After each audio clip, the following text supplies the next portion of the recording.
Morning students. 1 ঘন্টা গীতা পাঠের চেয়েও 1 ঘন্টা ফুটবল খেলা অনেক ভালো। একদম খাঁটি কথা। যখন একটা স্টুডেন্ট বা কোনো ছাত্র বা ছাত্রী ধরো মন ভীষণ চঞ্চল, তার ছোট বয়সে ইয়ং ছাত্র বা ছাত্রীদের মন চঞ্চল থাকে এবং সবসময় কিছু একটা করার ইচ্ছে থাকে, মানে ছটফট করছে সে। তো সেই অবস্থায় যদি তাকে গীতা পাঠ করতে দেওয়া হয় বা কোনো কঠিন বিষয় নিয়ে পড়াশোনা করতে দেওয়া হয়, তাহলে তার মন বসবে না। তার খালি মনে হবে যে এইখানে ছুটে যাই, ওখানে ছুটে যাই, একটু ওইখানে গিয়ে একটু ওই গল্প করে আসি, একটু ওখানে গিয়ে এই ব্যাপারটা নিয়ে একটু আলোচনা করে আসি, একটু মোবাইল ঘাঁটি। এইরকম মনটা ছটফট করছে, কারণ শরীরে তখন মানে সবকিছু কিলবিল করছে। তার মন বসবে না, সে গীতা পাঠ করেও কিছু শিখতে পারবে না, আবার অন্য কোনো পড়াশুনো বিষয়বস্তু থেকেও কিছু শিখতে পারবে না। কিন্তু তার চেয়ে যদি তখন তাকে 1 ঘন্টা ফুটবল খেলানো হয় বা 1 ঘন্টা ব্যাডমিন্টন খেলানো হয়, 1 ঘন্টা ক্রিকেট খেলতে পারে জোরে জোরে, মানে একদম দৌড়াদৌড়ি করে, হই করে, বা অন্য যে কোনো 1 ঘন্টায় অ্যাক্টিভিটি করানো হয়। অ্যাকচুয়ালি শুধু ফুটবল তো নয়, ফুটবল বলতে গিয়ে স্বামী বিবেকানন্দ যেটা বলতে চেয়েছেন যে শরীরচর্চা। তো 1 ঘন্টা শরীরচর্চা যদি সে করতে পারে একদম টেনে, তাহলে তার যে শরীরের মধ্যে যে কিলবিলানো শক্তি, সেই শক্তিটা সেই শরীরচর্চায় অনেকটা হলেও স্তীমিত হয়ে যাবে। এবং সে বেশ 1 ঘন্টা তুমি নিজেই দেখবে, ধরো 1 ঘন্টা তুমি সকালে উঠে জিমে যারা যাচ্ছ তারা দেখেছো নিশ্চয়ই যে জিমে গিয়ে যদি সলিড 1 ঘন্টা ব্যায়াম করো, তারপরে দেখবে একটা অদ্ভুত প্রশান্তি আসে। সেই ব্যায়ামটা করার মোটামুটি 10-15 মিনিটের মধ্যে থেকে শরীরে মনে একটা অদ্ভুত প্রশান্তি আসে, মনটা স্থির হয়ে যায়। এবং সেই অবস্থায় যদি তখন তুমি গীতা পাঠ করতে বসো বা তোমার পড়াশুনোর যে বিষয়বস্তু সেটা নিয়ে যদি পড়তে বসো, দেখবে তোমার ব্রেন অনেক বেটারভাবে ক্যাচ করবে। বিষয়টা এটাই। দুটোরই ইম্পর্টেন্স আছে। ফুটবল খেলারও ইম্পর্টেন্স আছে, ফুটবল মানে প্রতীকী চিহ্নের শরীরচর্চা, সেটারও ভীষণ ইম্পর্টেন্স রয়েছে শরীরচর্চা। এবং গীতা পাঠ বা পঠন পাঠন বা পড়াশুনো করা, এডুকেশন, সেটারও ভীষণ ইম্পর্টেন্স আছে। কারণ আমরা যেহেতু সমাজবদ্ধ জীব মানুষ, আমাদের এই পৃথিবীতে বাঁচার জন্যে কিছু বিশেষ জ্ঞানের দরকার, কিছু বিশেষ শিক্ষার দরকার। সেইগুলো পড়াশুনো থেকেই আসে বা এডুকেশন থেকেই আসে।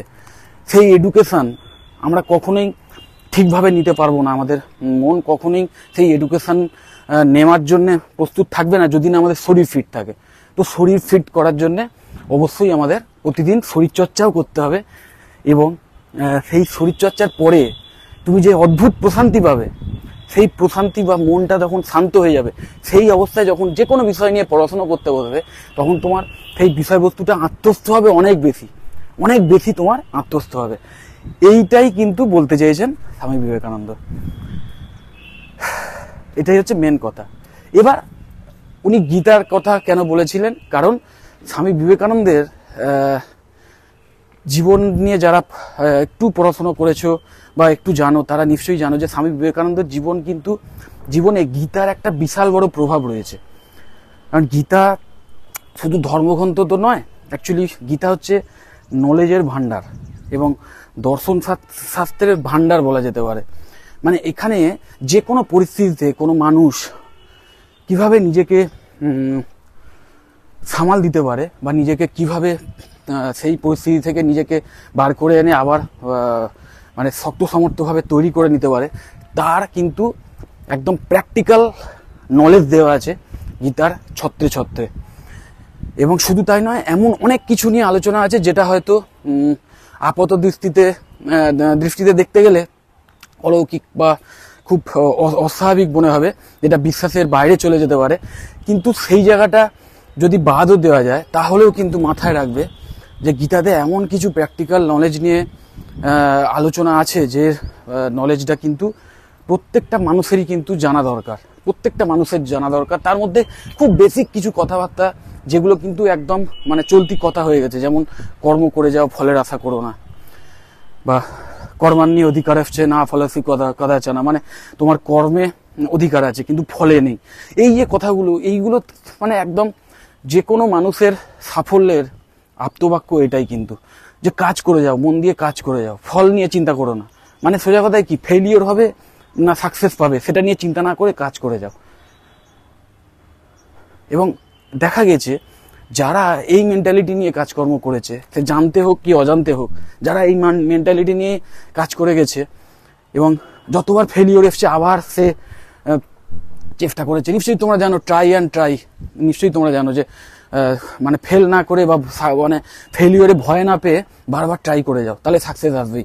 এবং এইটা যারা ওই গীতা পড়ুক না পড়ুক, যারা মানে এই থিওরিটা মেনে চলেছে জীবনে, তারাই কিন্তু আলটিমেট জীবনে সাফল্য পেয়েছে। বারবার চেষ্টা করে করেই কিন্তু সাফল্য আসে।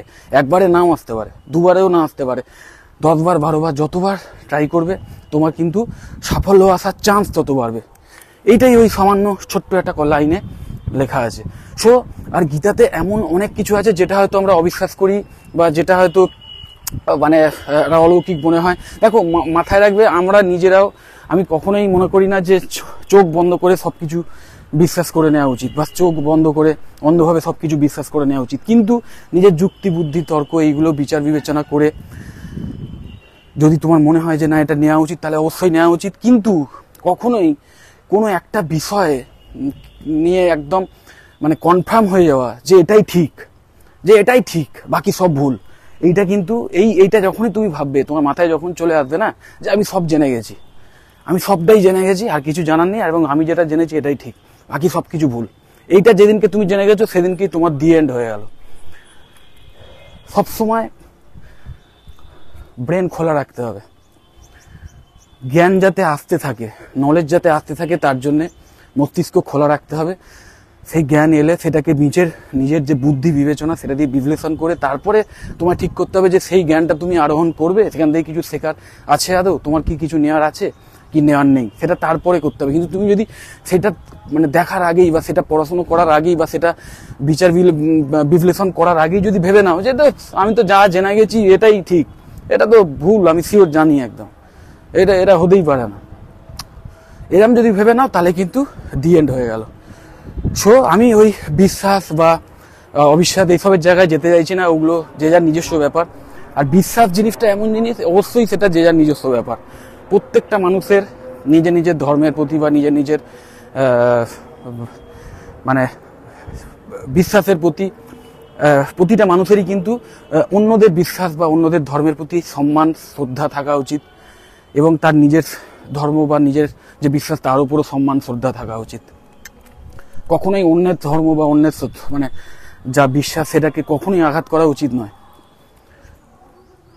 এবং অবশ্যই যে অন্য কেউ তোমার নিজের বিশ্বাসে আঘাত দিচ্ছে বলেই সমস্যায় খেপে গিয়ে পাগলামো করা, সেটাও কখনো ঠিক নয়। কারণ তুমি যদি কোনো কিছুতে বিশ্বাস করেই থাকো, তাহলে অন্য লোক যদি সেটাকে মানে সেটাকে ভাঙার জন্য উল্টোপাল্টা কিছু বলে বা নেগেটিভ কিছু বলে, তাহলেই যদি তুমি রেগে যাও, তার মানে কি তুমি তোমার বিশ্বাসটার উপরেই তুমি আস্থা হারিয়ে ফেলছো।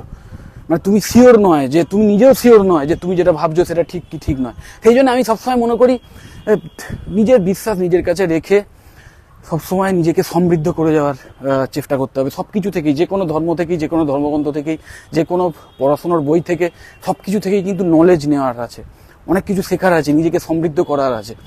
মানুষ পৃথিবীতে জন্ম নেওয়ার পর থেকেই কিন্তু মানে সবসময় নিজেকে ডেভেলপ করে যায়। ডেভেলপমেন্ট যখনই সে বন্ধ করে দেয় তখনই কিন্তু তার শেষ হয়ে যায়। প্রত্যেকটা মানুষ জন্মলগ্ন থেকে শুরু করে প্রতিদিন কিছু না কিছু শিখে আসছে। একটা শিশুও কিন্তু জন্ম থেকেই সে চোখের সামনে প্রথমে দেখছে চারিদিকে, তার বাবা মা, তার ভাই বোন যা করছে সেটা দেখে দেখে সে কিন্তু শেখে। তারপর সে আস্তে আস্তে কথা বলতে শেখে, হাঁটতে শেখে, সব অন্যদের দেখে দেখে শেখে। তো সেইটাই যখন আমরা কিন্তু কন্টিনিউ করে আসছি, যখন বড় হই পড়াশুনো করা, বন্ধু বান্ধব, শিক্ষকদের থেকে শেখা বা বই থেকে শেখা বা অন্যদের থেকে শেখা, এইখান থেকে আলটিমেটলি শেখা, মানে তো শেখাটার কিন্তু কোনো শেষ নেই, সবসময় শিখে যেতে হবে। এবং সেই শিক্ষাটা এমন হতে হবে যাতে সেই শিক্ষাটা তোমার কোনো কাজে লাগে, নিজের ডেভেলপমেন্ট বা নিজের উন্নতি, নিজের ভবিষ্যতের সাফল্য, কেরিয়ারের জন্য সেই সমস্ত শিক্ষাগুলোর দরকার আছে। এবং যেটা বললাম যে যেমন ফুটবল খেলারও দরকার আছে, মানে সোজা কথা ফুটবল খেলা তো শুধু নয়, শরীরচর্চার যেমন দরকার আছে, ঠিক সেই রকম গীতা পাঠেরও দরকার আছে, বা যে কোনো বিষয় নিয়ে পঠন পাঠনের দরকার আছে, শিক্ষার দরকার আছে, এডুকেশনের দরকার আছে। শুধু একটা নিয়েই যদি তুমি পড়ে থাকো তাহলে কখনোই কিন্তু তুমি একটা কমপ্লিট মানুষ হবে না। যে কোনো খেলোয়াড়ের কথাও যদি তুমি ভাবো, যাদের মেন কাজ হচ্ছে শুধু খেলাধুলো করা, বা স্পোর্টসম্যান যারা আছে, যাদের মেন কাজই হচ্ছে কোনো একটা বিষয় নির্দিষ্ট স্পোর্টস নিয়ে মানে কাজকর্ম করে যাওয়া সারাদিন ধরে, তার কি এডুকেশন নেই? তার কি শিক্ষা নেই? মানে তার কি অন্য কোনো মানে বইয়ের পঠন পাঠনের কোনো দরকার নেই? এডুকেশন শুধু তোমার ডিগ্রি নেওয়ার জন্য বা চাকরি করার জন্যই যে তোমার এডুকেশন দরকার তা নয়। এডুকেশন মানুষকে মানুষ করে, মানুষকে সমৃদ্ধ করে, সেটারও দরকার আছে। সো একজন স্পোর্টস পার্সনও যেমন এডুকেশন দরকার আছে, ঠিক সেরকম একজন যদি শুধু বিশাল বড় পণ্ডিত, পড়াশোনায় বিশাল বড় ভালো, মানে বিশাল ধরো সায়েন্টিস্ট, বিশাল বড় সায়েন্টিস্ট, কিন্তু সে জীবনে ব্যায়াম করেনি, জীবনে ফুটবল খেলেনি, জীবনে কোনো ওয়ার্কআউট করেনি, জীবনে করেও না, এবং তার ফলে আস্তে আস্তে তার শরীর খারাপ হতে থাকবে, তার শরীর আস্তে আস্তে মানে জবাব দিয়ে দেবে।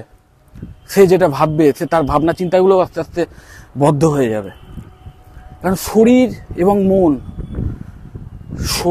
মন দুটো একসাথে জড়িয়ে আছে। প্রতিটা মানুষের মধ্যে শরীর আর মনকে তুমি আলাদা করতে পারবে না, সেটা একই বস্তু। সো যেরকম মনের সমৃদ্ধি বাড়ানোর জন্য যেমন পড়াশুনো করে যাওয়া উচিত, সবসময়তেই নতুন নতুন শিক্ষা নেওয়া উচিত। সেই শিক্ষা শুধু বই থেকে নাও হতে পারে, চারিপাশে যা দেখছো সেখান থেকে শিক্ষা, কারোর সঙ্গে কথা বলে শিক্ষা, যে কোনো জায়গা থেকে শিক্ষা হতে পারে। আবার তার সাথে সাথে তার শরীরটাকে ঠিক রাখার জন্য তাকে রেগুলার ব্যায়ামও করে যেতে হবে, রেগুলার ওয়ার্কআউট করে যেতে হবে। তো দুটোই ভয়ঙ্কর ইম্পর্ট্যান্ট। আর তোমরা ছাত্রদের তো এটা আরো বেশি ইম্পর্ট্যান্ট। ছাত্রদের যেহেতু ছাত্রানাং অধ্যয়নাং তপ, মানে ছাত্রদের মেন তপস্যা হচ্ছে পড়াশুনো করা। তো পড়াশুনো করাটাই তোমাদের যেহেতু মেন কাজ, তো সেকেন্ডারি কাজই কিন্তু তোমাদের শরীরটা চর্চা করা, মানে সোজা কথায় শরীরচর্চা বা ওয়ার্কআউট রেগুলার করা। যে কোনো একটা ওয়ার্কআউট সারাদিনে কিন্তু করতেই হবে, প্রত্যেক দিন, তবেই কিন্তু শরীর ফিট থাকবে।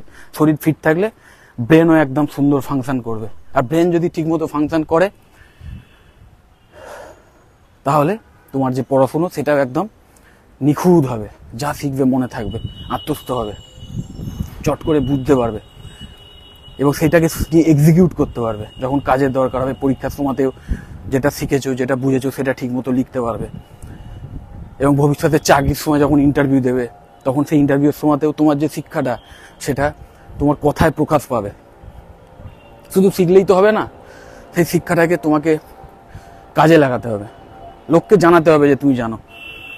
বিশেষ করে চাকরি পাওয়ার ক্ষেত্রে তুমি বিশাল নলেজ আছে, তোমার বিশাল অগাধ জ্ঞান ভান্ডার নিয়ে বসে আছো, কিন্তু তুমি লোককে বোঝাতেই পারো না যে তোমার কি নলেজ আছে, তোমার কি কমিউনিকেশন স্কিল খারাপ, তাহলে লাভ নেই। তোমাকে কমিউনিকেশন স্কিলও ভালো করতে হবে, শিখতেও হবে, প্লাস সেই তুমি যে শিখেছো সেটা কমিউনিকেশন স্কিলের মাধ্যমে তোমাকে সামনের লোককে বোঝাতে হবে, মানে সামনে যে ইন্টারভিউ নিচ্ছে তাকে বোঝাতে হবে হ্যাঁ তুমি ব্যাপারটা